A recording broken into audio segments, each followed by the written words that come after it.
Oh, it's time. Time to get radical. Viewer discretion is advised. Welcome to Radical Comment of the Week for January 12th through the 18th, 2021. These are the very best comments from that time period. Starting out with the three honorable mentions, we have Pure, MGTOW Paladin 2, Logicost, and Mario Sion. The bronze medal comes to us from Boston Rock Spot. It's the same thing in the metal world. When I was a teenager, I was caught in a battle between real metal and fake metal. I was a 15-year-old kid wearing a Korn t-shirt to an Anthrax show. I get why true metalheads hated the nu metal scene of the mid-late 90s. What nu metal did was strip a lot of the dexterity, musicality out of traditional metal, and it also drew a lot of influence from hip-hop. The Jinko crowd and the Jean/High Tops crowd constantly clashed. Yet in the end, we all have the same thing in common. We were all misfits who didn't fit in or belong to the status quo pop culture. Gatekeepers are toxic in any scene/hobby. I kind of was like that in my early 20s. Being an elitist fan and know-it-all as to what's good and what sucks, and picking and choosing what type of people to let in. I quickly got over it one night at a club seeing my friend's band play a show. One thing about anyone who loves metal is that we always give a nod to anyone wearing a t-shirt to a fucking awesome band. So I was getting a drink at the bar, and I gave a simple prop for an arch enemy t-shirt. I donned a Pissing Razors tee, as I love that band.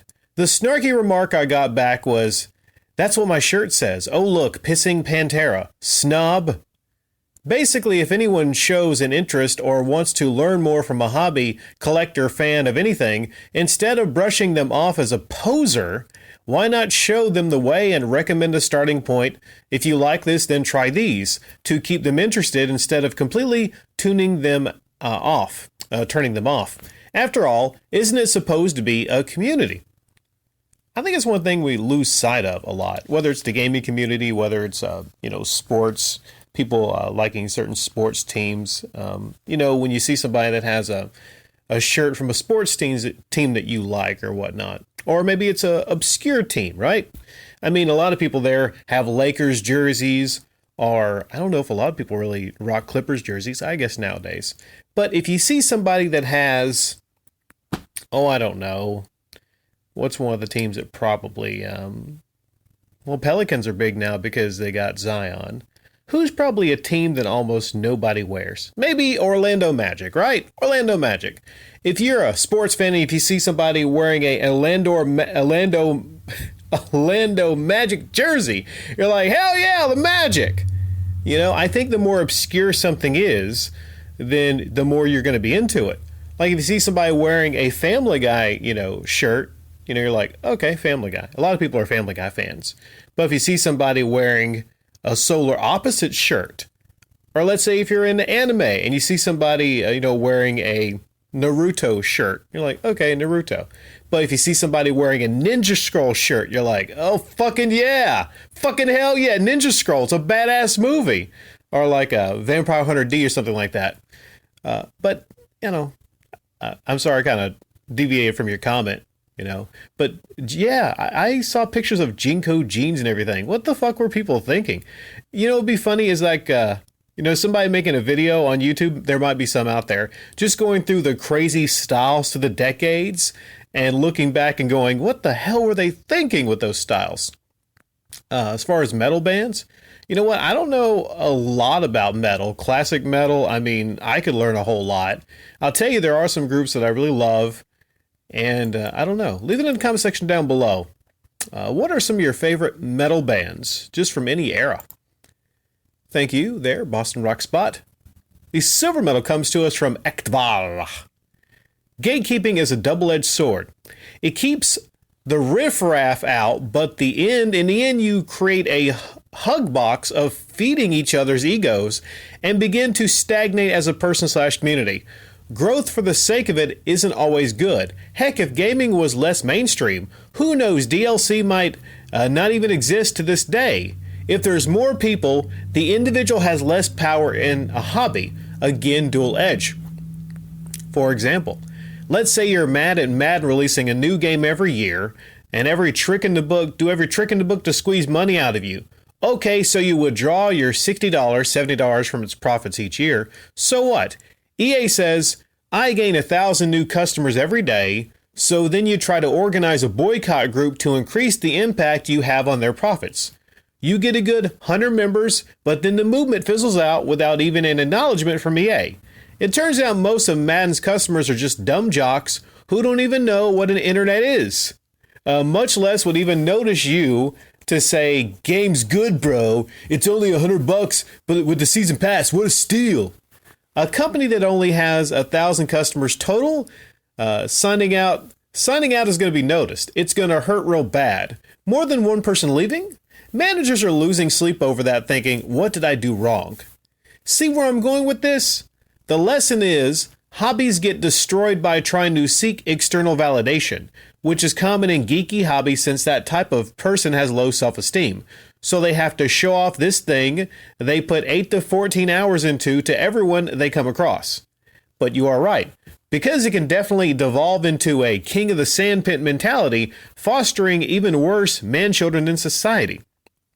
I think the best solution would be to have a fairly base technical barrier of entry. This way, pure casuals will not climb in, but people who genuinely want to join but don't have the expertise will still be able to climb it through putting a reasonable amount of time and effort in.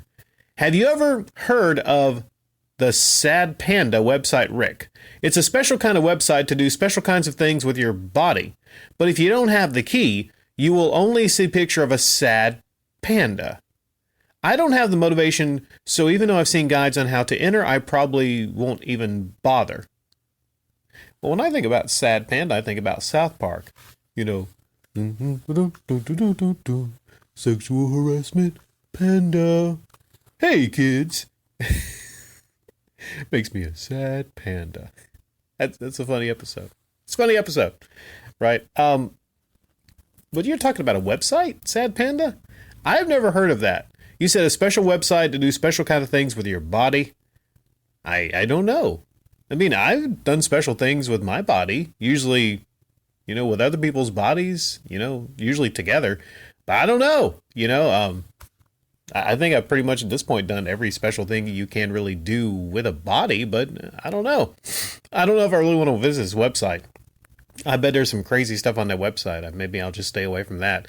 I don't know if I'm going to be able to, be part of that community, the special body playing community. I don't know.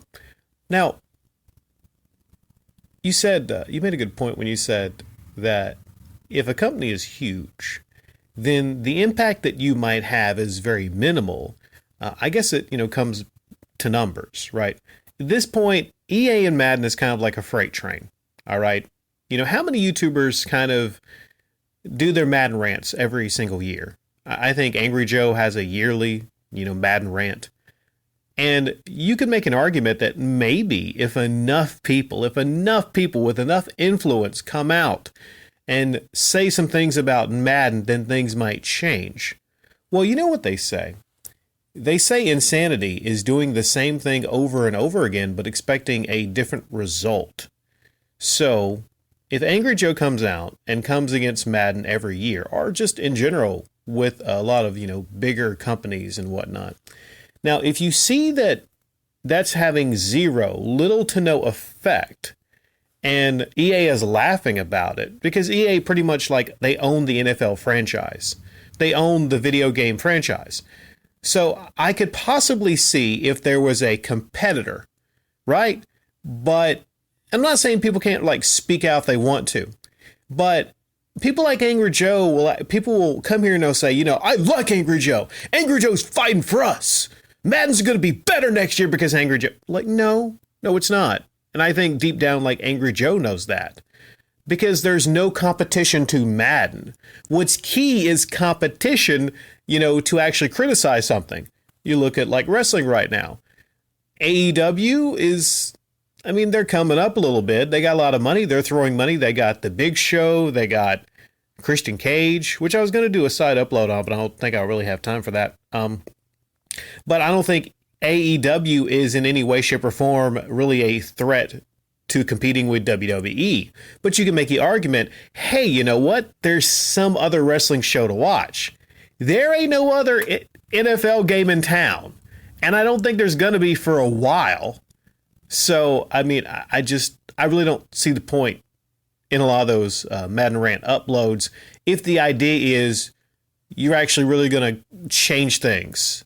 Because I think they kind of know deep down that they're not, but I don't know. It's okay to rant about things. It's okay to rant about things. But if you have an idea that you're going to change things, or if you push the people that you're going to change things, or people donate to Angry Joe's Patreon because they think, well, this guy speaks out, against these companies like EA for the gamers. Here's some money. Then that's fucking ironic, isn't it? Right? You're not going to pay money for microtransactions in Madden, yet you're going to give him these microtransactions, right? Thank you, Ekbar. And the gold medal, the shiny, shiny ass gold medal, comes to us from Rastapopulous. If you want to call it e-begging, call it e-begging. Personally, I see zero problem with someone having a Patreon if they're delivering what they proposed. The reason I stopped taking Norman, the gaming historian, seriously is because he doesn't make a video at a frequency that justifies his Patreon existing. And his content, more often than not, doesn't look like what it would take more than a week to get ready by a more dedicated creator. Honestly, his last video looked like something that came straight from 2008 YouTube, in a bad way. I'll continue to defend people like LGR in spite of being called e-beggars here, because if a Patreon is what it takes for him to produce content the way he does on schedule and being actually passionate about it, then yeah, I'm not complaining. I'm not a fan of being so open to donations.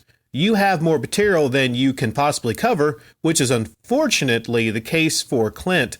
But if I think the content being provided actually looks like it's taking 6 to 8 hours a day and the tiers don't look outrageous, I'm not going to criticize their Patreon. This isn't the first time I disagree with you on topics, but that alone was hardly a reason to be bothered. I guess what caused me to leave this comment was that I was unpleasantly surprised by your aggressive tone in this. I usually like your content, but calling people dumb fucks for having an opinion is a bit much. It made me reflect on my support to this channel because I'm not sure if it's even welcome if, in order to be respected, you're supposed to share the exact same opinion as yours. If I could replace all my work hours to dedicate into producing something I actually enjoy, and that meant needing to e-beg, I would do it. Because if you want the real cold facts, the vast majority of people will never get to work in a job they will really enjoy doing that much. That's just how the shitty system works when it comes to real job hunting, no matter how qualified you are. I don't care how many times anyone here wants to brag about how having a real job is more of a complete man/woman. In the ideal world, no one would need to dedicate depressingly long hours to their adult life working at something they'd rather not be working at, just so a single rich guy can get more wealth than his next 10 generations could need. Since that world doesn't exist, and will never exist, I don't fault anyone for appealing to Patreon, Ko-fi, and what other digital tip jars there are, so they can actually live off something they do want to work at and would otherwise be worth shit because, well, the traditional market itself is utter shit. I don't want more Screenwave, PewDiePies, or Markiplier's completely plastic artificial personality-driven garbage produced exclusively for the money-making algorithms. But that's what, without the so-called e-begging, can be done if you want to actually make a comfortable living out of it.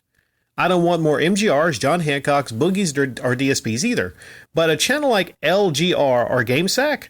Yes, I do. In fact, I see no problem with there being Patreon support for them, and I sure as hell hope it stays that way. I know this comment will be hated here by both you and the usual posters. I don't feel like this is the channel for me anymore. Nevertheless, I stand by that you could make any kind of discussion videos you want and it would still be entertaining. It's just a shame sometimes you resort to insults even towards people who like the content here. Well, the thing is, I just give my thoughts, right? I don't really give... On certain uploads, I hit record, and I give my honest to God thoughts about anything or anyone, right? Not everyone's going to agree with that, and that's okay. Like, I don't need this to be any type of echo chamber. I don't need it to be. I just responded to somebody, telling them that I think they said they made a claim that there was a sock account that actually was not a sock account. And that might have been a particular person that had some issues personally with that commenter or that poster, right? This is a place where anyone could come and give their thoughts. The bar being, well, I guess a level of respect, I suppose, for me. And I don't know, it's a difficult kind of thing to juggle, right? Because it's a community here. And I would say the majority of this community are against, e-beggars or people that take money on Patreon. And not everyone agrees that taking donations online is e-begging.